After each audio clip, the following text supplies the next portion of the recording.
Welcome and thank you for joining us for today's webinar. My name is Shelly Campbell and I work in the Learning and Development Division here at the 4As.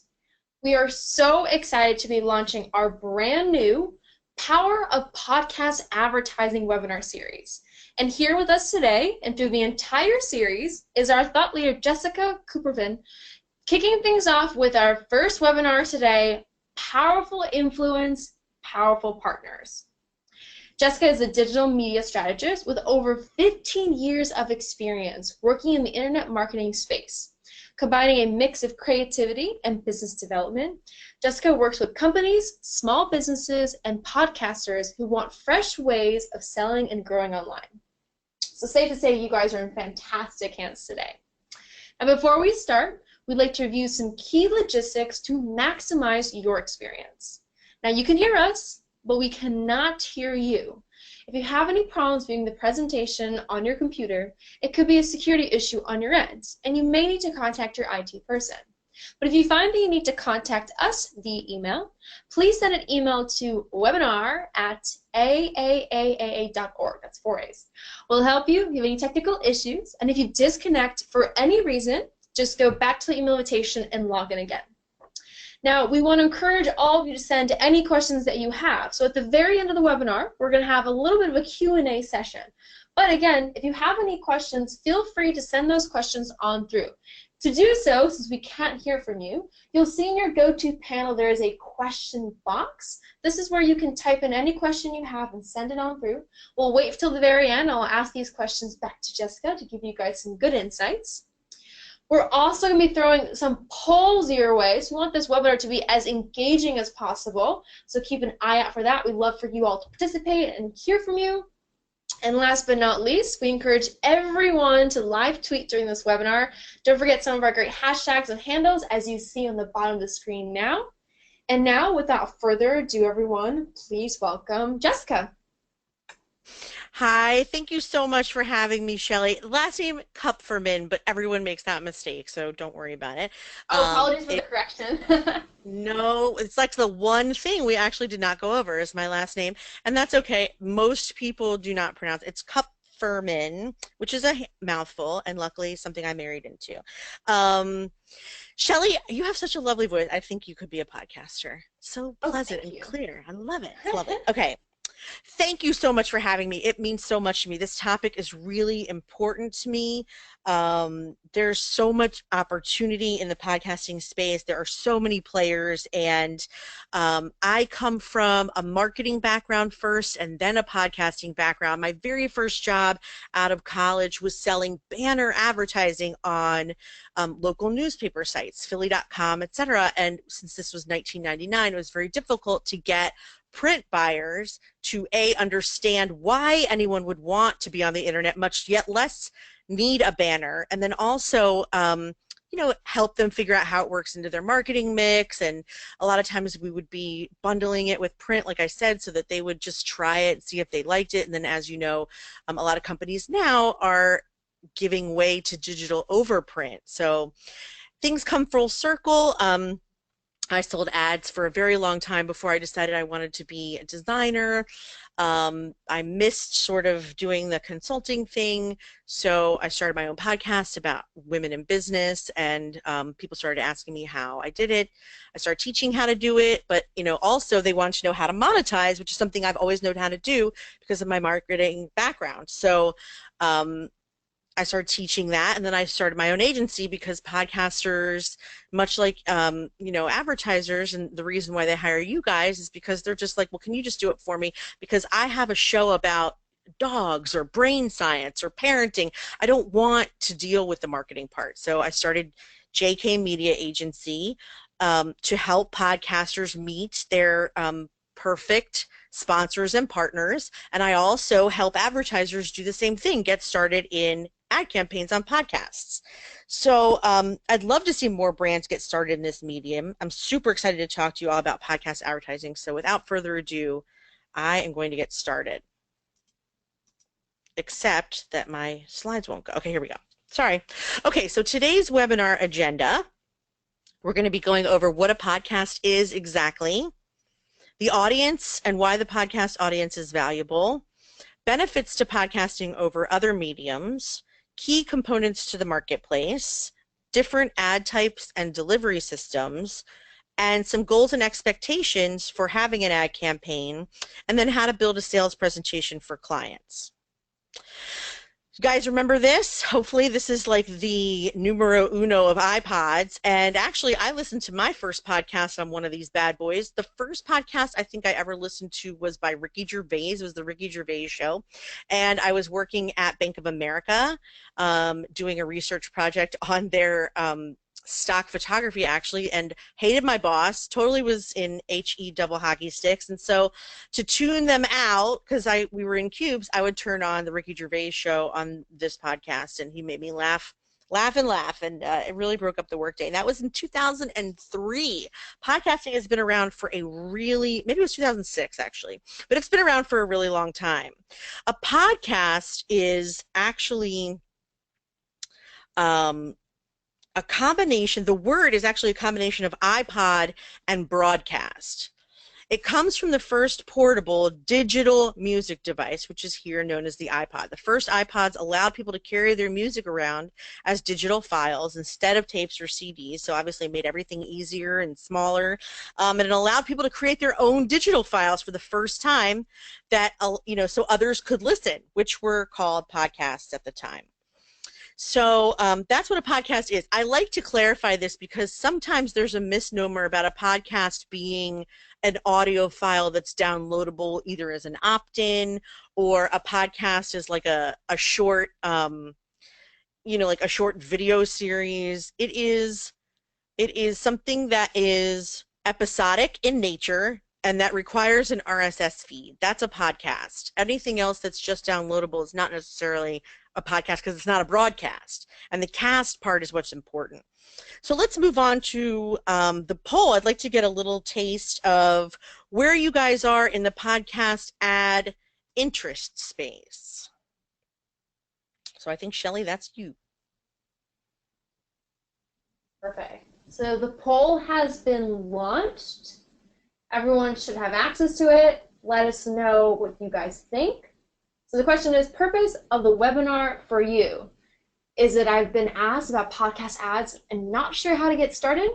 Is it my clients haven't asked but I think they will soon? Or maybe haven't been asked but I want to know the scoop? I'm new to both podcasts and podcast advertising. Or last choice, I listen to podcasts and want to start clients as soon as possible. So take a few minutes to make your choice and submit it through, and there's no right or wrong answer. We just want to learn more about our audience here today. Yeah, the truth is that really at this time only about 40% of the United States population has ever listened to a podcast, much less listens on a regular basis. But coming up, we're going to start talking a little bit about who those people are. So I just wanted to know, out of the people listening, which of you are super podcast listeners and which of you have literally never listened to one. I think everyone has heard of the popular podcast Serial.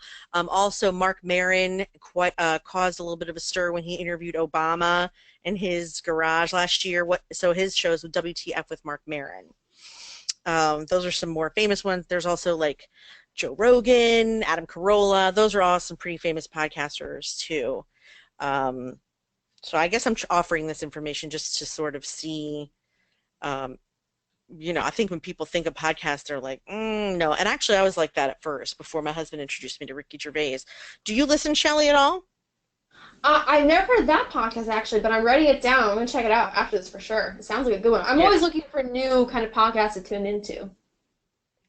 Yeah, so I've always liked the comedy ones because they just sort of take your mind off stuff. Okay. I'm going to go ahead and close the poll, Jessica, in 3, 2, and 1. Ding, ding, ding, ding. Ding, ding, ding. Let's share the results. So everyone should be able to see the results on your screen. Jessica, the results are in. So 25% say, haven't been asked, but I want to know the scoop.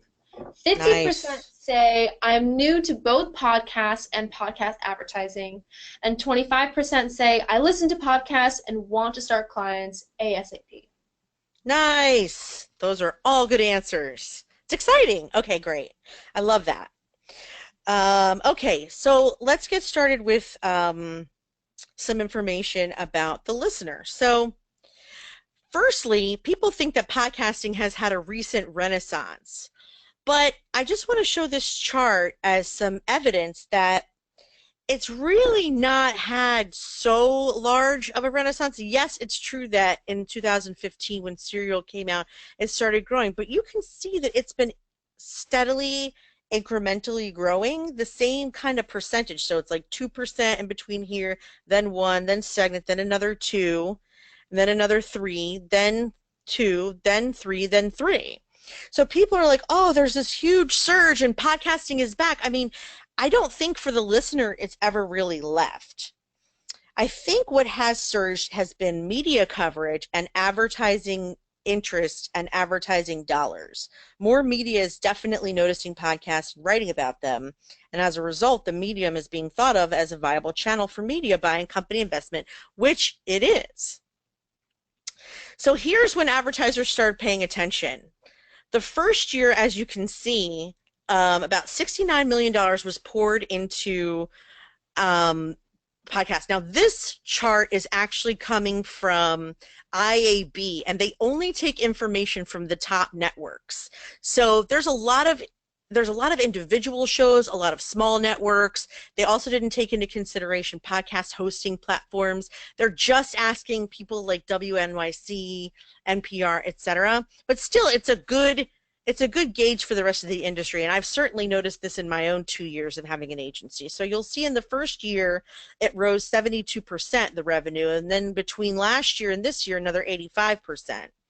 So things are looking good. I mean, you can see that for it to get that high that quickly is a good sign, and there's a lot of reasons why. And the first reason is definitely the audience. So let's take a look at who these listeners are. Generally, it's about split between male and female, 56% male, 44% female. And then a lot of these upcoming slides do a comparison between podcast listeners and the United States population. And this is pulled from something that was done by Edison Research and Triton Digital. It's called the Infinite Dial. Every year, Edison and Triton do this amazing research where they take stock of what everyone's doing in the digital space, and there's a whole section for podcasting, a whole section for audio podcast listeners. So I've gotten a lot of this data from them. So if anyone needs that link, I can certainly give it to Shelley. I don't think that I have a resources slide, but I just want you to know it's called the Infinite Dial. If you just Google the Infinite Dial, Edison Research, Triton Digital, you'll find it. So yeah, but they're about half male, half female. And if you'll notice here, the green is podcast listeners and the blue is the U.S. pop. So you can see that while podcast listeners definitely dominate the 18 to 34 and a little bit in the 35 to 54 space, the general population of the country is slightly older. And, you know, we can thank the baby boomers for that, my parents included. But, you know, the people listening to shows are a little younger.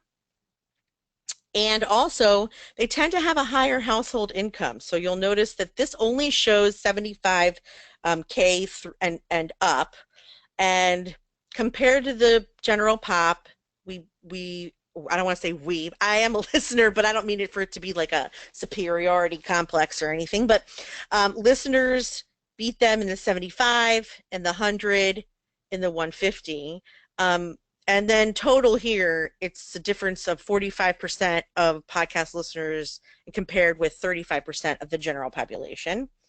Education-wise is where you can see a pretty big difference here. You can see that even though the country's population has either high school or less or 1 to 3 years of college, the listeners are more often have a 4-year degree and grad school or an advanced degree. So podcast listeners tend to be more educated. They tend to be more employed. If you'll notice here, the FTE, the full-time employment rate, is way higher than the normal population. 63% of podcast listeners are employed, either full-time or part-time. And then, of course, the U.S. pop beats podcast listeners in unemployment, being a homemaker, retired, or a student. That's about the same, which goes along with the 18 to 34, as we saw. Socially, podcast listeners say that they follow brands more often on social media than the normal United States population. So in the study, they compared the answers of people who said, yes, I do listen, to no, I don't. And they found that even though 81% of the population is following people on social media, almost all podcast listeners follow a brand that they like on social media. And you can see here which ones are the most popular. Facebook, Instagram, Pinterest, Snapchat, Twitter, LinkedIn are really who's catching it. Facebook and Instagram specifically. And actually there are a lot of really cool ways that you can engage podcast fans on those two channels through the host, which we'll get into soon. So they're definitely socially oriented. And I think this is important also to note, because I think a lot of advertisers, when they start a campaign, only stick with audio the way that they buy radio. And that's a huge mistake. Missing out on a podcaster's social reach is like buying shoes with no inside, with no insoles. It's like you're just, that's a terrible analogy, but I think you know what I'm saying. It's a mistake. Let's move on before I butcher it some more. Okay, here I want to show the graph. So when I started podcasting, my first show was in 2013. Most people were listening on their computer, not as many on their smartphone. But you'll notice as you go through the years, it becomes much more mobile. So here we have 58% on computer, then 43, then 36, then 29. And now, yeah, it's about 70% of people listening on their smartphone and 30% listening on their computer. I kind of want to go back and see that again because I think it's cool. All right, let's click it again. See how this one rises to 57, then 64, then 71 in the last 4 years. That's important to note. They're on their mobile, so you need a mobile call to action if you're going to do a call to action when you do an ad. Pretty important. Okay, moving on with the listenership. Time spent listening to podcasts. So people who were asked, how much time a week do you spend listening to podcasts?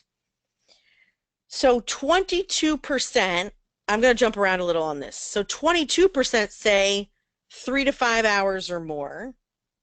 13% said 5 to 10 hours or more. 15% said 10 hours or more, which is at least half of listeners that listen, you know, about 3 to 5 hours or more. And then, you know, the other half is doing 1 to 3 hours, or they're not keeping track. But I just think that's amazing. A full half of the pie listening to 3 hours or more a week, which incidentally also indicates how many shows they're listening to. And let's take a look at that. So this is the number of shows they listen to. 19% listen to 3. 20% listen to 4 or 5. 21% listen to 6 or more. The average here being about 5. So 5 shows a week, which kind of does go along with the past slide, because shows are anywhere from half hour to an hour and a half. So you figure if they're listening to that many hours, they're definitely listening to about 4 shows or more. And I think the mean, I remember in the presentation when it was given to me, the mean is about 5. And then the difference between listen and subscribe. So the reason I wanted to call this out is because you can go on iTunes either on your phone, you can go to any player really. There's tons of places people listen to it. iTunes, Stitcher, Google Play, Spotify, iHeartRadio. And they can just hit play and listen to whatever they want. But when you subscribe, you're making sure you don't miss an episode. And this is interesting to me because 57% are subscribed to at least 4 shows or more. 21% are subscribed to 4 to 5, 25% 6 to 10, 11% to 11 or more. That's just a coincidence. And so on. So you can see the 1, 2, 3 is over here, but this majority here, 57% are subscribed to at least 4 shows, which I think is, you know, it shows loyalty, commitment, engagement. So where are they listening besides on their mobile phone? Now, this is not going to add up to 100% because this is one of those like check all that apply deals. So I found this very interesting that 84% say they listen at home because, yeah, they're at home, but they're still, this is why I like this guy who's ironing. He's still on his mobile phone. So 84% are at home, but they're probably doing housework, going to sleep, in the shower, cooking, etc. 65% say they listen in their car. 42% say they're just walking around. 39% say at work. 29% say working out. 29% say they listen on public transit. So they're definitely, if you can see these two, they're definitely commuting when they're listening as well. And then here's some interesting downloading behavior. So when this first came out, there was a little bit of questioning of this data because how do you really know that they're listening immediately? As a podcaster, you question that because let's say I put my show out at 3 a.m. Are they clicking and listening immediately? Probably not. However, the important part here is their perception. 77% think or feel that as soon as a show is ready, they click and hit play right away. That is a huge indicator of engagement and loyalty. And then 16% said later, I download, listen to it later. And then 19% said, yes, I subscribe and then I listen later. But 77% think they listen the second it's available. I just love that they're that eager to check that box. That excites me. So back to the poll, I'd like to know, and I think we got a little bit of an idea of this, where do you fall as a listener? So Shelley, if you want to start the poll, Pollicious, if you would. Pollicious has been launched. Again, it's the same as last time. You pick the answer that you think is right, hit submit. So the question here is, where do you fall as a listener?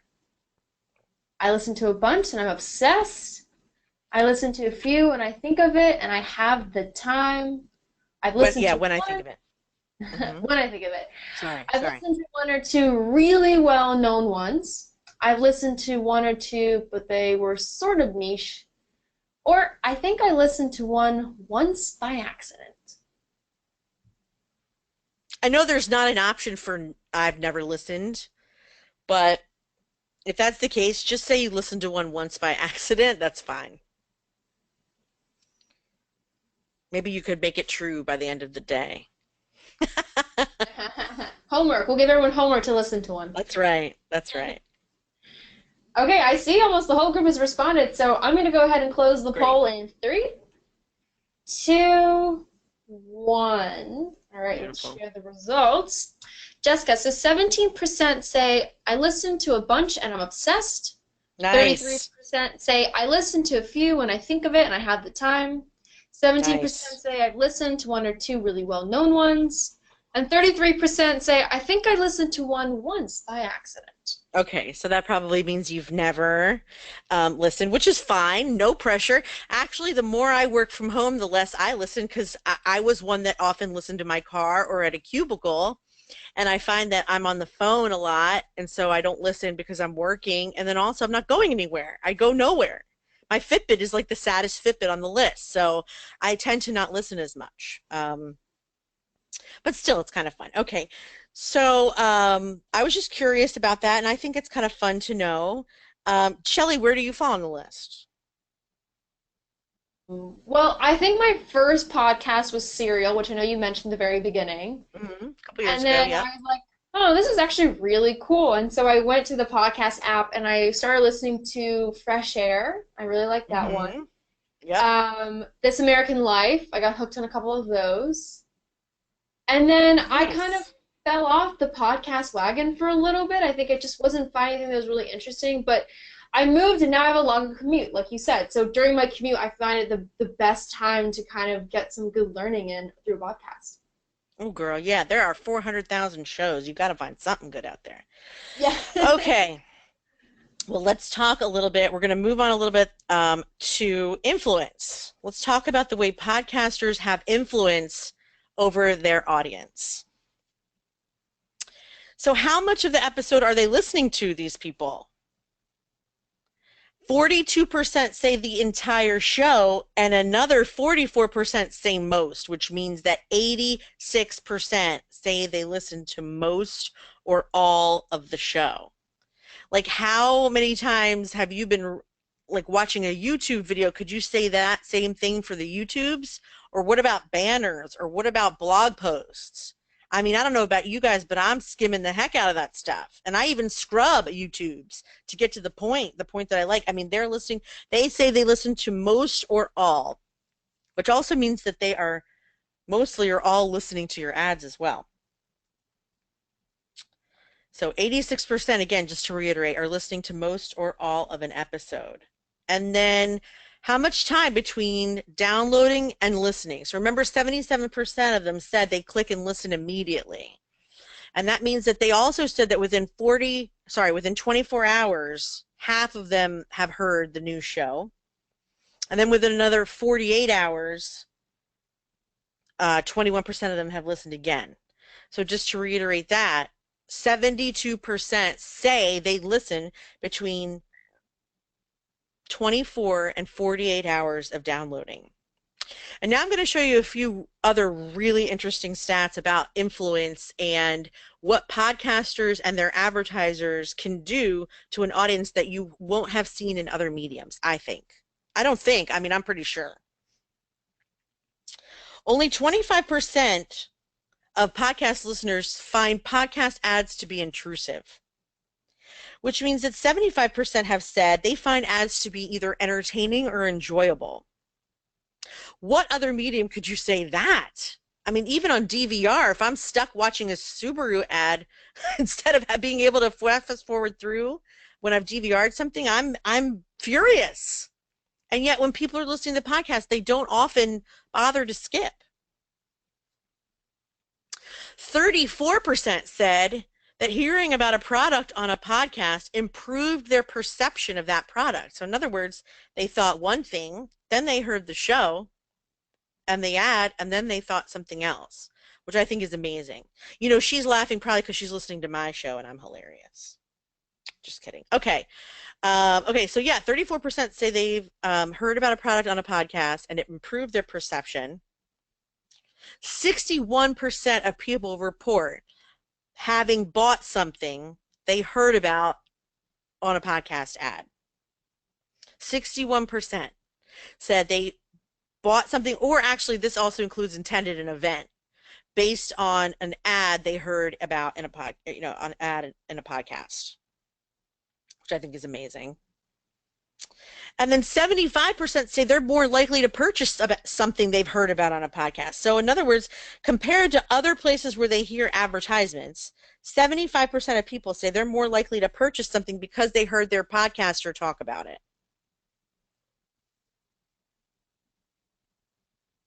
And then 61% report buying something. Did I already do this one? I feel like I did. This is a repeat. I didn't catch that. I'm sorry.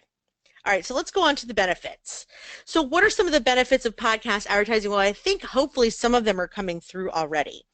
But I'm going to start with comparing it to radio. Compared to radio, one of the reasons podcasting is better is because of appeal. You have something for everyone versus something very niche. So whether you're a fisherman in the North Seas or a mom to special needs kids, there's going to be a couple shows out there for you. If your brand avatar is someone very specific, you're in business. And I bring up Subaru a lot because I worked in their corporate headquarters as a consultant for a little while. And I know they have a very specific brand avatar of pet owner. You know, they specifically do ads that go after dog owners and breeders and dog shows and stuff like that. And I know that a lot of your brands out there are doing that too, where they've specified, like they name them, they give them clothes, they buy a stock photo that looks like the person. There's a podcast or 1,700 probably for that specific brand avatar. You may just need someone to help you cultivate those shows and price them out and get it started for you, but you can definitely find them. So rather than go on radio where, people sort of are a little bit more, the content maybe a little more watered down, you can have something that's really, really targeted here. Time is another good reason. There's some time constraints. Radio has a very specific start, middle, and end, as well as very specific inserts where the ads are supposed to be. Podcasting can be as long or short as it takes to get the point across. So if the interview is not finished, if the questions haven't all been asked, if the skit isn't done, if the bit is still funny, they keep going. They do not have any kind of time constraints, and it makes for better content. And then also the effort, and this is to me the key. What kind of effort does it take to listen to the radio? You literally turn it on. In fact, when you get in your car, it's no effort. It's already on for the most part. Whereas, let's talk about what it takes to download a podcast. You have to think about what it is you want to hear. Type in, first of all, you have to download the app, right? Just in case you don't already have it. You download what app you want to listen on, and then you search for the show or category, peruse your options, pick a show, pick an episode, hit download or press play. I mean, there's like a huge opt-in factor. It's never as easy as just turn it on or remember to listen. So that makes it a benefit over radio as well, because you know that these people are really committed to listening to this content. And we saw that also by saying, that they click and listen immediately. So that's a huge benefit. And then just to come over some other benefits too. Engagement. Podcasters are by far the most loyal and engaged audience of any medium out there. And the way I can prove this is that I used to be a blogger. Before I started a podcast, I was doing a blog, and I had an email list, a healthy email list, not 200 people, but like 7,000. And, I didn't hear their voice until I started once I started hearing a podcast. They started writing me, they started asking me questions, they started giving me feedback, there started to be reviews on iTunes. It was like all of a sudden they were alive, because podcast listeners really, like I said, they're very committed, very loyal. And when you're in a listener's ear, it feels like you're speaking to them really directly. Audience members form relationships with the host and become much more rapidly addicted to the content than they do in other mediums. Selectivity, as we discussed earlier. You'll never hear about a person just flipping through podcasts. They have to be carefully selected and curated by topic. There has to be a conscious choice made by the audience, and therefore they're much more invested in the topic, and by association, the products that are being advertised, products and services that are being advertised. Multi-platform, something I was alluding to earlier. When you buy advertising, it's on one publication or one channel. But a huge benefit of advertising on podcasts is that often they have a huge social reach. And in fact, many podcasters have a bigger social reach than they do audience on their show. So I have a couple shows that I represent that have, 8,000 listeners a week, but 80,000 followers on Pinterest. So one huge benefit of podcast advertising is that if you're working with the hosts or connection to the hosts, you can be very creative about what content they advertise and where, and you can get the benefit of their exposure everywhere, which is very cool. Podcasters also have a higher buying power. They're typically in the higher income brackets, as we saw, and they have a higher education level. As a result, they're more likely to make a purchase, and also they've developed relationships with the host. So not only do they have the buying power, but they vote with their wallet. And then lastly, adding to the addiction factor is the ability to take a podcast anywhere. Many listeners say the podcast becomes a part of their daily routine, whether it becomes their commute, exercise regime, house cleaning, because it's audio, mostly audio. They can listen while doing other things, and then they consume more of the content. And actually, right before I did this webinar, I just recorded my show, She Podcast, and we were just talking about this because my co-host Elsie has been traveling. She's going to be visiting her in-laws for the rest of the summer, and she's saying like her whole routine is off because she doesn't have her usual triggers. And I was telling her about when I worked in a different place where I had a very long commute, like an hour and a half, and I listened to the same podcast every time, and God forbid I would run out 15 or 20 minutes before I got home. It was like my ears didn't know what to do with themselves. You get so committed to this activity and associating it with this podcast that it's almost like your mind can't grapple the fact that you don't have any more left. I've almost gotten into actually several accidents by being on the highway looking for an episode, past one that I hadn't listened to before. It's kind of ridiculous. But yeah, the mobility, if it doesn't kill you, is a huge factor in making this a better buy. So now I'm going to talk a little bit about most common advertising types. What are these ads that people are listening to? Well, first, they're the host-read endorsement, and this is, in my world, the most common type of endorsement.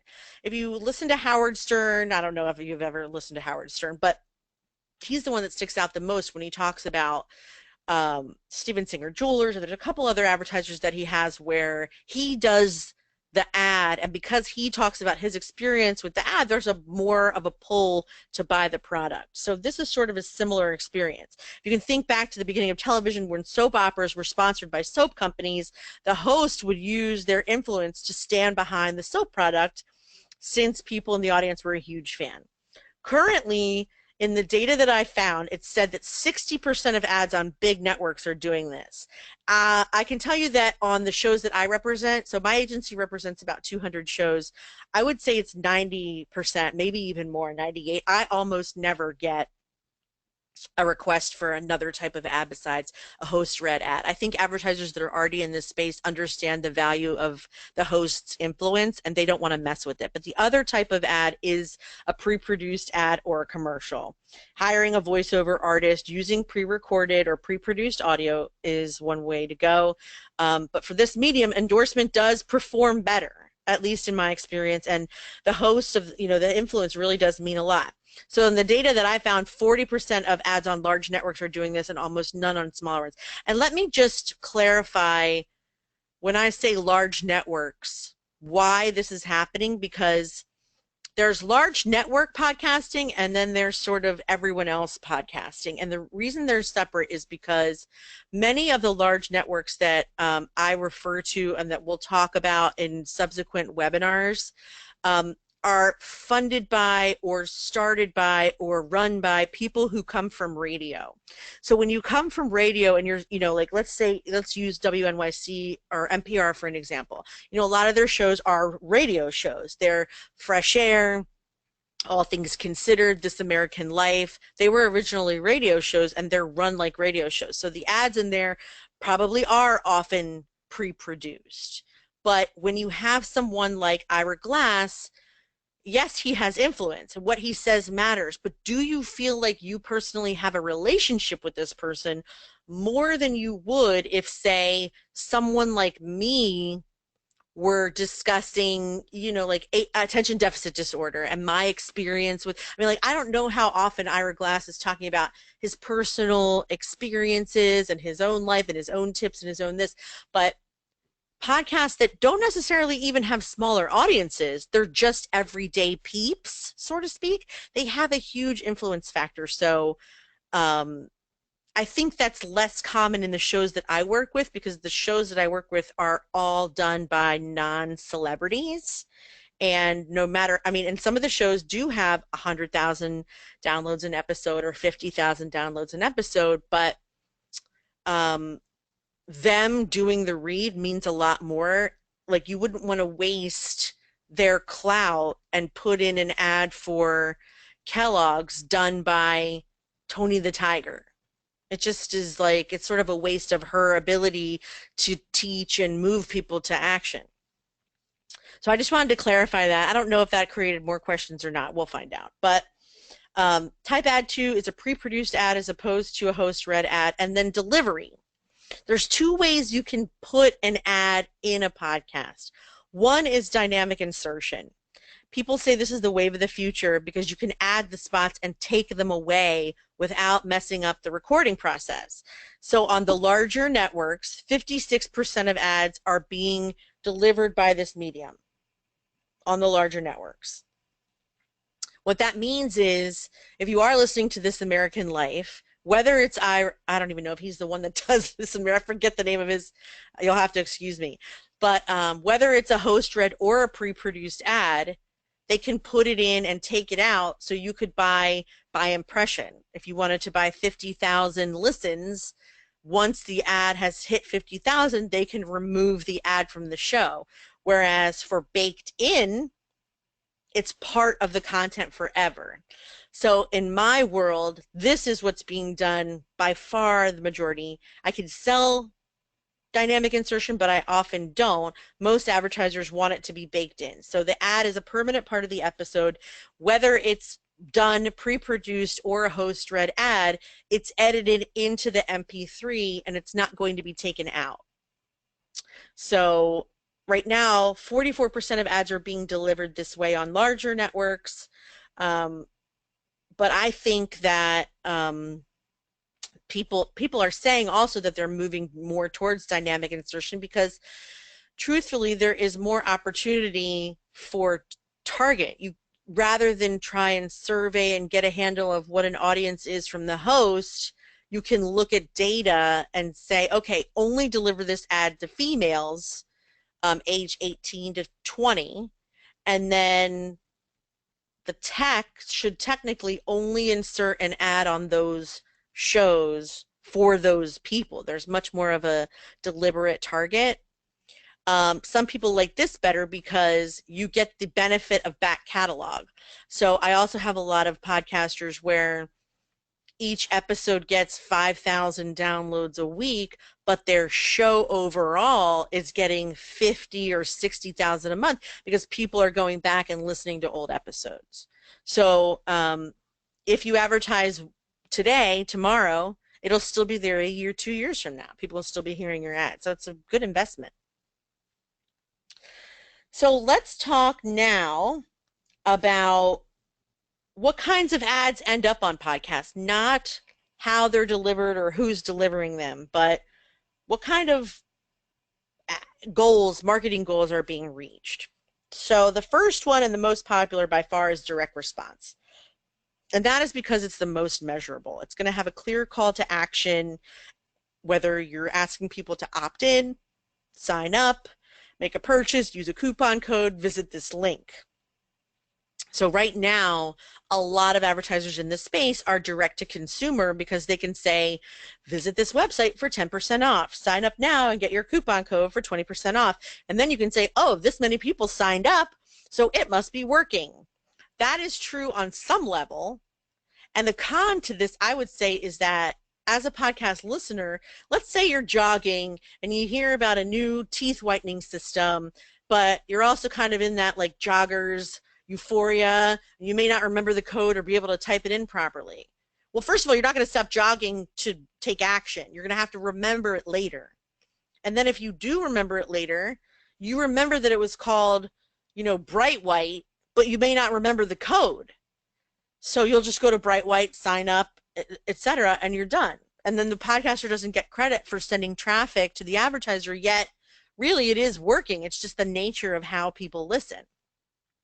So it's still a good way to track some traffic, but none of it is really perfect. The next one is brand awareness. And so brand awareness is, an ad, we all know, it's an ad that makes you more aware of a brand. Branded content, which is content that was created by the brand or the company that may or may not have to do with the products, that is clearly owned and hosted by the advertiser. So I think GE has a podcast, but it's a mystery. And I don't know how much they talk about GE products in there, if at all, but it is branded content. And then product placement, which is becoming part of the content without the listener exactly knowing or being made aware of the sponsorship, which, I don't mean for that to sound sneaky, but I'm going to show you some examples right now. Okay. Very quickly, I'm going to show you these examples. So direct response, an ad with a clear call to action, right? So the first example is Great Courses. Great Courses it's a sign up online. So it's a learning facility that allows you to learn about all different products. So they do a lot of advertising on math podcasts, history, and science, that people who are listening for the simple love of learning, because that's what they're all about. Home Depot does a lot of brand awareness. They don't even have a landing page for the podcasters. One of my podcasters says they just send them to homedepot.com. But, since 2010, they've cut print spending by 60%, opting for a more digital experience. So they don't necessarily care how many washer and dryers they're going to sell that week based on my podcaster. They just love that the podcaster's talking about going there and what he buy and what's he making. That's enough. And they're extremely happy with it. Branded content. So a good example of this is what Soy Vey did on the Spilled Milk podcast. Spilled Milk is a comedy show. They do talk a lot about food. They asked if they could do a whole sponsored show about teriyaki, and they said yes, as long as they could be their usual vulgar selves. And you can see on the link to the episode that people commented, if this is what a sponsored show is all about, I don't care if you do them every time. It's so funny. So they just did a whole show about teriyaki. And then, sorry to talk about Subaru again, but product placement. There's a show called Beautiful Stories from Anonymous People where a comedian gets to a comedian gets anonymous people to call in and talk about intimate stories, to tell intimate stories.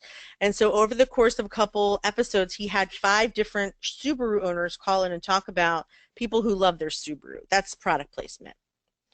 And so some goals and expectations that you can achieve from podcast advertising is increasing awareness, like Home Depot, increasing sales, like Great Courses, growing the market share and dominating the market share, like, I don't know if you guys know about MailChimp, but they advertise on cereal, and they are certainly dominating the market in email marketing.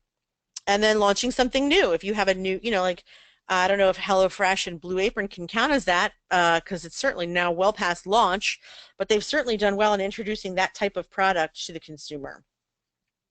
And now I'm just going to go over some very quick effectiveness stats. So there was a study done by one of the large networks, Podcast One, which has the Adam Carolla Show and the Shaquille O'Neal and a bunch of other extremely large shows. They worked with Edison Research to ask people about brand lift after they've listened to a show. So the way the study worked was they surveyed people before and then had them listen to about 6 to 8 weeks of the same show and then surveyed them again. So I don't want you guys to think it was from one listen. It was over a course of time. And here's what they found. So here you can see the difference in numbers when compared to the control brand. So beforehand, this is an unaided sauce. So in other words, a marinade could have been Soy Vey, maybe not, but the category leader in sauces and marinades, they knew about 54%. After they heard 8 weeks, it went up to 62% from 7. Same with this one, it grew 9%. Same here, it grew about 9%. This is lawn and garden care. This is financial services. So you can see after 6 to 8 weeks, I mean, it's not, it's not 100%, but I mean, it's pretty impressive compared to the other brands. 2% here, 2% here, 4, and this one actually went down. And this one actually went down. So I thought that was pretty interesting. Oh dear, this is annoying. Da, da, da, da, da, da. Okay, next, messaging. Were you aware that this product could do this? 53% said yes before, 85% said yes after. Next, promotion awareness. For a leading casual dining restaurant, I have a feeling this is Olive Garden. I don't know why.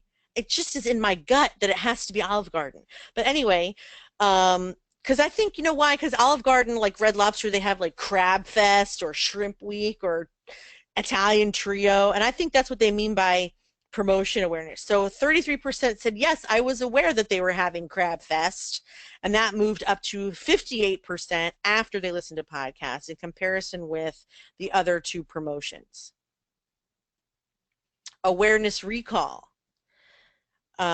So I think this is similar. Did you know that this car was able to do this, or that this car existed? 43 said yes before, 59 said yes after. And so I think that, at least they're showing that, you know, that it's definitely making people aware. Now, again, it's after 6 to 8 weeks. So we're going to get into this in subsequent webinars as well, but testing a show with one ad isn't going to show this. A campaign needs repetition because, again, the way that people that listen, that they're mobile and then they're not at the computer a lot. So let's talk about how to get your brands and maybe even your upper management on board. First, I think you need to show the buying profile. Then I think you need to show the level of influence from the host. I think you need to show the niche comparison, especially with radio specifically, because I think a lot of people are buying as they buy radio, and I think that's a mistake. I think you need to handle any obstacles that people are going to, so if you already know that they're going to say, well, it's untested, it's not measurable, it's this or it's that, then you can show how effective the ads are, either by doing research or by showing some case studies, which I'll do more of in upcoming webinars. And then, you know, the opportunity. It's a complete untapped market, 400,000 shows. Right now, only $220 million, and that's just in the top networks. You know, everyone's trying to get on the 1% of shows that are hitting 10, 20, 30,000 downloads per episode or more. That's, again, only the top 5% of those 400,000 shows. There's plenty of shows out there getting 1, 2, 3, 5, 6, 7,000 downloads. If you bundle that together, not only do you get a better price, but you get a very targeted, very enthusiastic audience. And the podcasters are dying for brand partnership. They're dying to be supported. They're asking me every day, how soon can we get a show? What about this brand? What about this brand? Are they doing it yet? Are they into it yet? They're so excited, and they're extremely creative and extremely flexible people. So some key takeaways from today's webinar before we get into Q&A. Listeners have a higher buying power. They have a higher, the show hosts have a higher influence factor. There's a huge opt-in effort. There's a lot of mobility happening. Ads are very effective at changing perception and at message retention, and showing that is the key to buy-in. So that is it, and I think I went over a little bit. I'm so sorry, Shelley. I just wanted to say these are the next two webinars. There's one next Wednesday at the same time that will explain all the different types of networks and who's selling all the ads, as well as how to buy it. And then the next one talks about ad campaign success, and that's the week after that. So if you're not signed up, please do. Does anyone have any questions? And I'm happy to stay on the call as long as it takes to answer them, just so you know. Okay. Awesome. Thank you so much, Jessica. So thank you. This is the Q&A time of the webinar. So this is your chance to ask any questions. If you want just to dig in something a little more that she went over, or something maybe she didn't go over, if you had a question about, just send those questions again. It is the questions section of your go-to panel. So you can just type it in almost like a chat, and I will read those questions out loud, and we will get you guys some answers. So I'm going to go ahead. I see questions coming in. So Jessica, is there a way to test the marketplace before jumping in? There is a way to test. And advertisers do it in a bunch of different ways. So for each brand, you need to decide what's best. My opinion is that getting on at least 4 episodes in a row is the best way to test if podcast advertising is right for you. So if you have a specific budget of, say, $5,000, it is better to spend that $5,000 on a show with maybe a smaller reach where you can do 4 in a row than it is to do 1 episode of a huge show with a huge audience, because it doesn't matter if the show has 10,000 listeners or 100,000 listeners that week. They're all listening the same way with the same habits. And so one time, again, if they're jogging, if they've got the dishwasher running that particular moment, I mean, you don't know. So it's better to hit them a few times with your promo. Then you can look after a couple weeks and say, oh yeah, we did. That did work for us. Typically, the real return comes after 6 weeks, but I know that it's hard to really invest in 6 weeks of an ad, which is why I say if you have a budget, try to get as many episodes as you can out of that budget rather than the biggest show you can. But yes, there's definitely ways to test it. And there's a lot of agencies that do 1-2 test. We want one show in August, and then we'll decide if we buy in September. We want one show in August, one in September, then we'll decide if we buy for Q4. I don't know how they can tell if it's been effective or not, but every company is different. I just, as a podcaster and as a podcast listener and as someone who tracks campaigns, I know that they get the best lift in sales and traffic around week 5. So I Okay. hope that answers the question. Yeah. Yes, that was a great answer. Let's keep going. Thanks. How much money is necessary to get a good idea of whether or not this meeting will work for a brand? I get answered. I mean, you know what? I get asked this question a lot, and it's very hard to say because it depends, I think, on the product and the marketing goal. You know, every marketing goal is different. Every product is different. For direct sales, I mean, and also as an agent, you know, you kind of like to see people invest in more episodes. I will say this, the pricing for an ad is usually anywhere from $20 to $30 per 1,000 downloads per episode. So if you want to test a show that has 2,000 downloads an episode, if you do like a $50 CPM, that's called, it's $100 per episode. So, you know, it's like $400 a month, which isn't expensive. But if you want a show that's like huge, you want to see like a show that's hitting, you know, a good percentage of the population, 100,000, you know, then those shows are more like 1,000, 2,000, 3,000 an episode, which means in order to get a decent campaign, even if you're just going to do one show, or if you wanted to split it between 2 shows, you probably need about 10 grand to test bigger shows or to test, you know, 5 or 10 small ones. I would say that would be a good investment. People have definitely done tests with 5.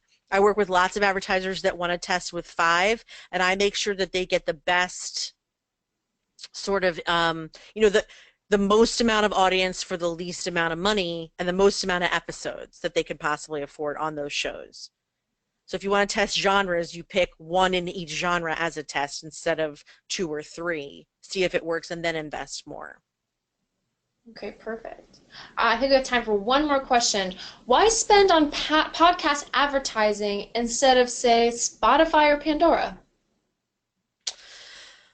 That is a very good question. I think the answer is, again, the host influence. Spotify and Pandora have a lot of similarities in that it's very mobile. I don't know if the audience is as engaged. I think a lot of people have Spotify on in the background like they do radio. Same with Pandora. I think it's like background noise, background music. When I listen to Spotify and Pandora, I hear a lot of pre-produced ads. I think people tune those out, try to skip them, etc. I know that Spotify offers podcasts. I think Pandora is too. I also think there's a lot more flexibility in the ad campaign. So if you want to, let's just say you want to do cereal. It's on Pandora. You can give Pandora a bunch of money. It's going to be on cereal. But let's just say you bought through their network or you bought through an agency and you wanted to have a website banner, or maybe you wanted the show to mention your product as part of a story. Maybe you wanted a little bit of like Instagram or a little bit of Facebook. I mean, you have a lot more flexibility by not doing those networks because it's essentially buying a radio spot. It's just a streaming radio instead of regular radio, terrestrial radio. Mm-hmm. That's a good question, though. Yeah, that was actually a really good question. I'm sure a lot of people was curious about those 2 platforms compared to podcasts. Well, I see that we're out of time, so I'm going to steal the last minute for myself and just give a huge thank you to Jessica. And again, mention this is our brand new Power of Podcast Advertising series. We have 2 fantastic sessions coming up that Jessica will be leading, as you can see on the screen. So if you're not signed up or you think someone would be really interested, definitely have them sign up on our website. There's still time. If you have any questions for us, webinar@aaaa.org. If you want access to this presentation, you absolutely can, thanks to Jessica. We just ask for you to fill out our survey that will come up right after the session. It will take you 2 minutes tops, but we really appreciate the feedback. Once you fill it out, you'll get a link to the PDF. Again, if you have any questions, feel free to reach out. Thank you so much, Jessica. It was a pleasure to have you. We're excited to see you again. Thank you so much for having me. You can tell I love talking about this. I'm excited to do the next 2. Thank you. Yes, it's a fantastic topic, so we're so glad to have you here and to be presenting this out to our members and our audience. So we hope you all have a fantastic rest of your day. Thank you for the time, and we'll see you next time. Bye, everyone. Thank you.